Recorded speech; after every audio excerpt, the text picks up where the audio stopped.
और अब आज की दूसरी बड़ी डिबेट। एक कहावत है और यह कहावत कहती है कि सिर मुंडाते ही ओले पड़े। कांग्रेस का हाल इन दिनों ऐसा ही चल रहा है। एक और कांग्रेस अध्यक्ष पद पर सोनिया गांधी के उत्तराधिकारी की तलाश कर रही है कि राजस्थान की सरकार संकट में आ गिरी है। कल तक जो सबसे करीबी थे अब आंखें दिखा रहे हैं। राजस्थान के कांग्रेस प्रभारी अजय माकन ने सोनिया गांधी को लिखित रिपोर्ट भी सौंप दी है। सूत्रों के मुताबिक रिपोर्ट में अशोक गहलोत पर सीधे आरोप नहीं लगाया, लेकिन गहलोत कैंप के विधायकों को, शांति धारीवाल और महेश जोशी पर कांग्रेस के बाकी विधायकों को बरगलाने का आरोप है। सवाल पब्लिक का है कि क्या गहलोत एपिसोड ने कांग्रेस में नेता, नीति और नियत तीनों के संकट को सामने लाकर रख दिया है? आज यही है पब्लिक का सवाल।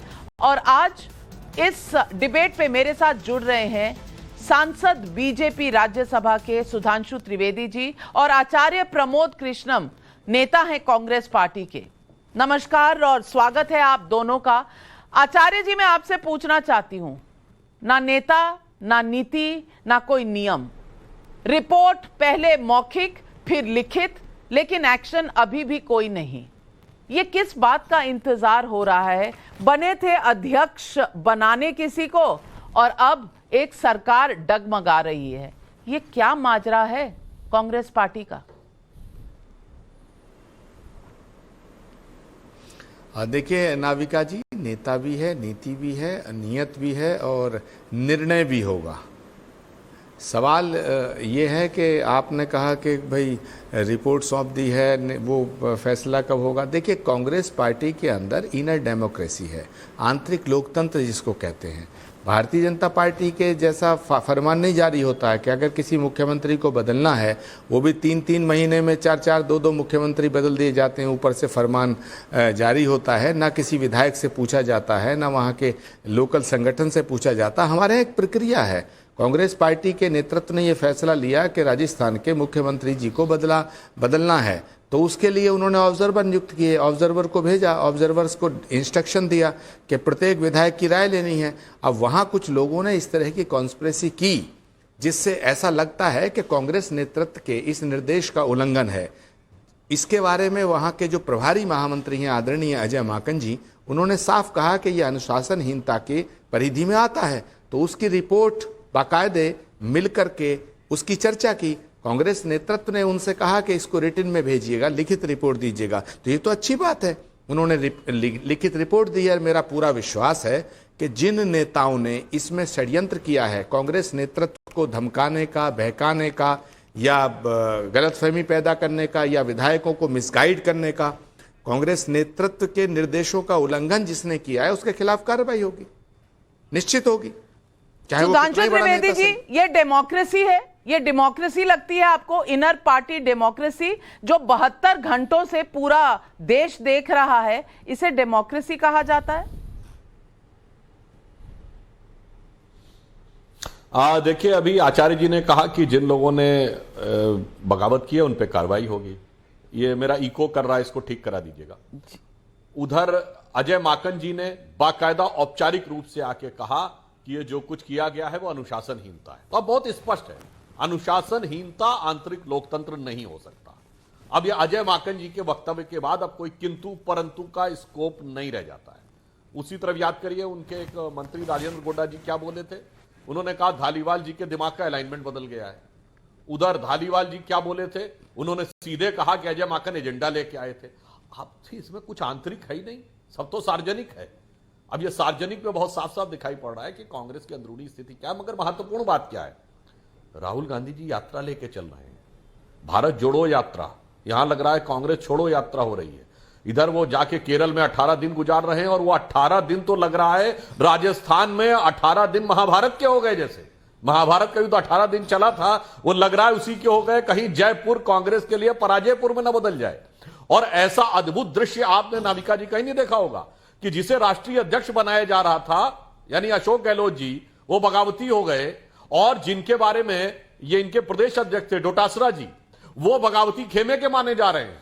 विधानसभा अध्यक्ष बगावती खेमे के माने जा रहे हैं, यानी मुख्यमंत्री, विधानसभा अध्यक्ष, प्रदेश अध्यक्ष बगावती खेमे का। और यह मैं मीडिया रिपोर्ट के आधार पर कह रहा हूं। मैं आचार्य जी अथवा अन्य किसी कांग्रेस प्रवक्ता की तरह ये दावा नहीं करता जैसे ये लोग दावा करते हैं जैसे हमारी पार्टी के अंदर का सब कुछ पता है। मैं तो कांग्रेस में नहीं हूं तो मुझे नहीं पता कांग्रेस के अंदर क्या हो रहा। मैं तो मीडिया रिपोर्ट के आधार के ऊपर कह रहा हूं।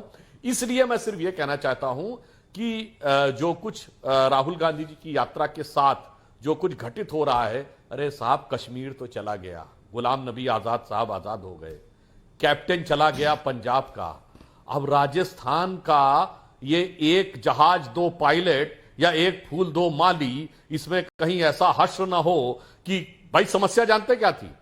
राहुल गांधी जी अमेठी के विस्थापित नेता हैं और वो पद लेना नहीं चाहते थे, और अशोक गहलोत जी स्थापित नेता है राजस्थान के, वो पद देना नहीं चाहते थे। अब ये लेने देने के चक्कर में मुझे लगता है लेने के देने पड़ गए हैं। और राहुल गांधी जी की यात्रा के लिए तो मुझे बहुत बढ़िया एक पंक्ति याद आती है जो हमारे मतलब पुराने जमाने की एक गीत की है कि वो अपना कुछ भी कांग्रेस का कारवां उजड़ रहा है मगर वो उसके बाद भी इस बात का जश्न मना रहे हैं कि देखो मैं कितना बढ़िया काम कर रहा हूं। तो वो पुराने गीत की पंक्ति याद आती है कि बर्बादियों का शोक मनाना फिजूल था, मैं बर्बादियों का जश्न मनाता चला गया। आचार्य जी अब भी आप कह रहे हैं कि धारीवाल जी और दोतासारा जी और ऐसे कुछ लोग, लेन देन की बात आई तो कल आपने इसी चैनल पर इसी शो पर कहा था कि 2-4 हजार करोड़ बनाकर कुछ मंत्री वहां बैठे हुए हैं। तो अब ये 2-4 हजार करोड़ जब बन रहे थे तो अशोक गहलोत ने आंखें मूंदी हुई थी, और ये जब कर रहे थे बगावत तो क्या अशोक गहलोत की रजामंदी के बिना कर रहे थे? आप अब कह क्या रहे हैं? अशोक गहलोत अध्यक्ष बनेंगे, मुख्यमंत्री बनेंगे, या उनके साथ निर्णय होगा कि उन्होंने बगावत की और अब हश्र कुछ होगा जो कांग्रेस की नेतृत्व तय करेगी? 72 घंटे में हो क्या रहा है? कुछ और तमाशे बाकी हैं दुनिया को दिखाने के लिए? देखिए नाविका जी, एक तो कोई भी व्यक्ति हो जो गलत काम करता है उसको सजा मिलती है, और हमारी पार्टी इस तरह की पार्टी नहीं है कि अगर गलत काम कोई हमारा आदमी करेगा, हमारी पार्टी का नेता करेगा तो हम उस पर हम उसको छुपाएंगे। हम तो बिल्कुल निष्पक्ष रूप से कार्रवाई करते हैं, और कांग्रेस पार्टी वो करेगा। कल तो आपने कहा था अशोक गहलोत जी मिले हुए हैं ये 2-4 हजार करोड़ बनाने वालों के साथ, आज आप कह रहे हैं कुछ गलत करेगा तो गुंजाइश कहां? आपने तो कह दिया था कल। नहीं नाविका जी, मैं अभी भी कह रहा हूं कि जो भी गलत काम करेगा उसके खिलाफ कार्रवाई पार्टी लेवल पे भी होगी और होनी चाहिए। अब मैं दूसरी बात पे आता हूं आपकी, ये इनको प्रॉब्लम राजस्थान के एपिसोड से नहीं है। राजस्थान में हम मुख्यमंत्री बदलें ना बदलें ये हमारा इंटरनल मैटर है, और हम अगर कांग्रेस नेतृत्व के साथ वहाँ का एक एमएलए खड़ा होगा, क्योंकि सारे विधायकों ने ये बात साफ कर दी है कि हम कांग्रेस नेतृत्व के साथ हैं और हमेशा रहेंगे। लेकिन इनकी प्रॉब्लम ये नहीं है, भारतीय जनता पार्टी की ये प्रॉब्लम नहीं है। भारतीय जनता पार्टी की प्रॉब्लम राजस्थान नहीं है, भारतीय जनता पार्टी की प्रॉब्लम है भारत जोड़ो यात्रा। भारतीय जनता पार्टी की प्रॉब्लम है राहुल गांधी का संकल्प। और राहुल गांधी आप इन्होंने कहा कि इनकी पार्टी में और हमारी पार्टी में जो फर्क है वो क्या है, मैं बताना चाहता हूं। इनकी पार्टी की जो सियासत है, भाजपा की जो सियासत है वो सत्ता के लिए है, लेकिन राहुल गांधी की जो सियासत है वो संकल्प के लिए है, सेवा के लिए है, सद्भावना के लिए, संस्कृति और सभ्यता की रक्षा के लिए। सुधांशु जी, ऐसा है क्या राहुल गांधी राजनीतिक दल चला रहे हैं या एनजीओ चला रहे हैं कि सत्ता उनके सपने में भी नहीं है? सुधांशु जी जवाब दीजिए। देखिए, जो आचार्य जी ने कहा, हमारी प्रॉब्लम ये नहीं है आचार्य जी, राहुल गांधी आपकी पार्टी के लिए सबसे बड़ी प्रॉब्लम है। जितने लोग अभी तक नाराज होकर स्थापित नेता आपके गए हैं, गुलाम नबी आजाद से लेके, कपिल सिब्बल से लेके, कोलिको पुल से लेके, हेमंत बिस्व शर्मा से लेके, विजय बहुगुणा से लेके, ज्योतिरादित्य सिंधिया से लेके, सब तो राहुल गांधी की वजह से गए हैं। तो हमारे लिए प्रॉब्लम नहीं है, प्रॉब्लम तो आपके लिए। और आपकी मजबूरी में समझता हूं, आप कांग्रेस के पक्ष के इकलौते धर्माचार्य, ठीक है, वो आपका अधिकार है, कोई भी धर्माचार्य किसी भी पार्टी का समर्थन कर सकता है, पर थोड़ा बहुत तो धर्म आपने पढ़ा होगा। मगर आपकी स्थिति मुझे जानते क्या नजर आती है, जो महाभारत में कौरवों के पक्ष में खड़े विदुर की थी, और उनके लिए जो महाभारत का श्लोक है वो आपके लिए बिल्कुल सही लागू होता है। जानामि धर्मम नचमे प्रवृत्ति, जानामि अधर्मम नचमे निवृत्ति। धर्म क्या है मैं जानता हूं, मगर क्या करूं, प्रवृत्ति उस तरफ नहीं है कि उसका समर्थन कर सकूं। और अधर्म क्या है ये भी मैं जानता हूं, मगर उससे निवृत्ति नहीं है। इसलिए मैं कहना चाहता हूं कि कम से कम राहुल गांधी को थोड़ा समझ दीजिए, हमारे लिए प्रॉब्लम नहीं है तो आपकी पार्टी के लिए अपने आप में एक समस्या बन गए हैं। स्थापित नेता, जो मैं एक बात ईमानदारी से कहता हूं, जो नेता अपने राज्य में भाजपा को रोकने में सफल होता है, राहुल गांधी उस नेता को उखाड़ने में, यानी जो अपने क्षेत्र का हीरो बन जाए उसे विलन बनाने में माहिर हैं। भाई हम पंजाबी तो नहीं जीत पाए थे, बाकी सारे राज्य जीते लोकसभा में, तो कैप्टन को बाहर कर दिया। राजस्थान में हमारी सरकार नहीं बन पाई थी, बाकी तो हमने बना लिया था, और मध्य प्रदेश में हम बराबर पे थे, एक छत्तीसगढ़ में नहीं बन पाई थी, तो यहां स्थापित नेता को कर दिया। तो विस्थापित नेता स्थापितों को विस्थापित करने में जस लगा हुआ है, यह कांग्रेस के लिए गंभीर समस्या का विषय। इसलिए हमें कोई प्रॉब्लम नहीं है आपसे, क्योंकि मोदी जी के नेतृत्व में भारतीय जनता पार्टी जो काम कर रही है, विपक्ष में कोई भी रहे, आज वो विषय समाप्त मैं हो आपको गया एक है। मिनट रोकूंगी सुधांशु जी, ब्रेकिंग न्यूज आ रही है। डिसिप्लिनरी कमेटी जो है कांग्रेस पार्टी की, उन्होंने 3 नेताओं को नोटिस जारी किया है। धर्मेंद्र राठौर हैं, महेश जोशी हैं और धारीवाल जी हैं। इन तीनों को नोटिस जारी किया है। अब सवाल यह है कि 2 मंत्रियों को नोटिस और एक चीफ विप है पार्टी के, उनको भी नोटिस। आचार्य जी, इसमें तो गहलोत साहब के नाम पर कुछ भी नहीं है, तो अब ये मोहमाया जो है गहलोत जी के साथ, ये दर्शा रही है कि उनको कोई नोटिस नहीं है, यानी कि राजस्थान में जो चल रहा था उनको पता नहीं है। तो क्या फिर वो मुख्यमंत्री बनने के काबिल हैं? और फिर मुख्यमंत्री नहीं बन सकते तो क्या कांग्रेस पार्टी के अध्यक्ष बनने के काबिल हैं? जवाब तो दीजिए आचार्य जी। देखिए नाविका जी, बड़ी गंभीरता से, संजीदगी से आपने सवाल किया, तो मैं उसी संजीदगी के साथ आपका उत्तर देना चाहता हूं कि कांग्रेस नेतृत्व को जो रिपोर्ट सौंपी गई है वहां के प्रभारी महामंत्री जी के द्वारा और ऑब्जर्वर्स के द्वारा, वो ये सौंपी गई है कि महेश जोशी जी, जो कि हमारे चीफ व्हिप हैं, उन्होंने पार्टी नेतृत्व के निर्देशों का उल्लंघन किया है। क्योंकि जब सीएलपी की बैठक का आयोजन सीएलपी की बैठक हुई थी, तो उससे पहले मुख्यमंत्री जी को बताया गया था और मुख्यमंत्री जी ने ही स्थान और समय का निर्धारण किया था। तो इसके बाद चीफ व्हिप ने उसी के पैरेलल अलग बैठक विधायकों की बुला करके पार्टी के नेतृत्व के निर्देशों का उल्लंघन किया है, नंबर 1। नंबर 2, जिनके घर पे बैठक बुलाई गई पैरेलल, वो है शांति धारीवाल जी, कैबिनेट मिनिस्टर हैं, बहुत पावरफुल मिनिस्टर हैं, बड़े वरिष्ठ नेता भी हैं। और इनको 2000-4000 वाली कैटेगरी में है कि नहीं है? क्योंकि ये उसकी जब जांच होगी, वो कांग्रेस नेतृत्व को बता दिया गया है, उस पर भी कार्रवाई हो जाएगी। लेकिन सवाल इस बात का है कि अगर महेश जोशी जी, शांति धारीवाल जी अगर ये कहते हैं कि ये गलती हमने की है, तब एक अलग स्वरूप होगा इस प्रकरण का। और अगर ये कहते हैं कि मुख्यमंत्री जी के निर्देश पे हमने ये कॉन्स्पिरेसी की, तो मुख्यमंत्री जी के खिलाफ भी कार्रवाई होगी। सुधांशु त्रिवेदी जी, कांग्रेस अब में 2018 से 2022 ये 4 साल निकल गए, जबकि तलवारें खींची हुई थी सचिन पायलट और अशोक गहलोत जी के बीच में। 3-4 बार तमाशे भी हो चुके हैं और फेयरमाउंट होटल में, फलाना ढिमका होटल में लोग रहकर सारी दुनिया को नज़ारे दिखा चुके हैं। आखिरी का नज़ारा पिछले 72 घंटों से हम देख रहे हैं। तब भी अशोक गहलोत जी पर कोई भी उंगली नहीं उठी। अब ये कांग्रेस पार्टी का नेतृत्व डरता है कोई भी डिसीजन लेने से, या वाकई गहलोत जी पूरे कंट्रोल में है, उन्होंने कुछ गलत नहीं किया?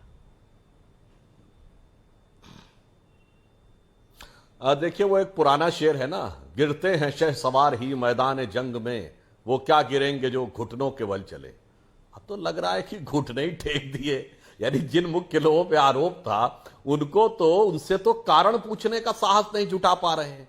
आप देखिए नाविका जी, 3.5 साल से अध्यक्ष पद का अनुसंधान चल रहा था, रिसर्च चल रही थी। उस अनुसंधान का पटाक्षेप इतने बड़े घमासान में होगा, ये तो वैसे हमको भी उम्मीद नहीं थी कि वो अनुसंधान इतने बड़े घमासान में परिवर्तित होगा। और उसके बाद की जो कांग्रेस की स्थिति है, उसके ऊपर तो मतलब मुझे यह नजर आता है कि आज जिस प्रकार की परिस्थिति में ये आ गए, और उसी अशोक गहलोत को, जिसको ये अध्यक्ष पद का रास्ता दिखा रहे थे, उन्हीं के द्वारा ये हो गया। तो मुझे पुराने गीत की एक पंक्ति याद आती है जो कि इनकी वर्तमान परिस्थिति पर बहुत सही उतरती है कि मुझे रास्ता दिखाकर मेरे कारवां को लूटा, मुझे रास्ता दिखाकर मेरे कारवां को लूटा, मैं रहूं कहां चमन में मेरा लुट गया ठिकाना। आज तो आपकी स्थिति है। और खैर चलिए, ये एक व्यंग्यात्मक कटाक्ष के अलावा मैं एक गंभीर बात कहना चाहता हूं। 137 साल के कांग्रेस के इतिहास में कांग्रेस का नेतृत्व कई बार देश की जनता की नजर में नायक बना, कई बार देश की जनता की नजर में खलनायक भी बना, जैसे इमरजेंसी में इंदिरा जी, मगर कभी भी जनता की नजर में हास्य या उपहास का पात्र नहीं बना। पहली बार 137 साल के बाद कभी कभी उपहास का पात्र बने। इसलिए अब कांग्रेस को सोचना होगा कि इस उपहास में से कितने प्रकार का हास परिहासी निकलता रहेगा या कोई भविष्य की आस निकलेगी।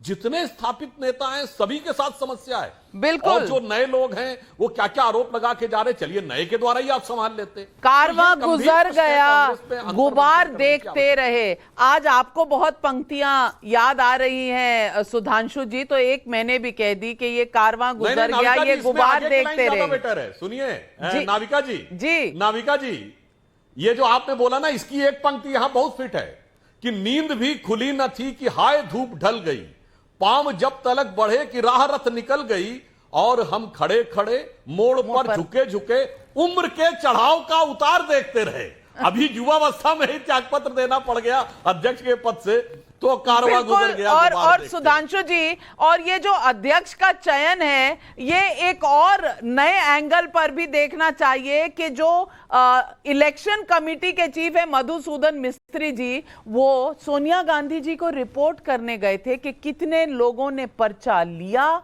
किसने 1 लिया, 2 लिया, और कौन कौन भरेगा, ये सब कुछ बताया जा रहा है। तो ये कौन सा इलेक्शन कमीशन है? ये सिलेक्शन से इलेक्शन है या इलेक्शन से सिलेक्शन है?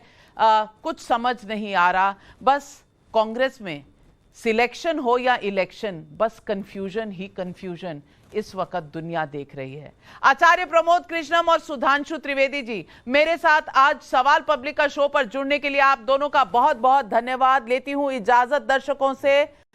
नमस्कार।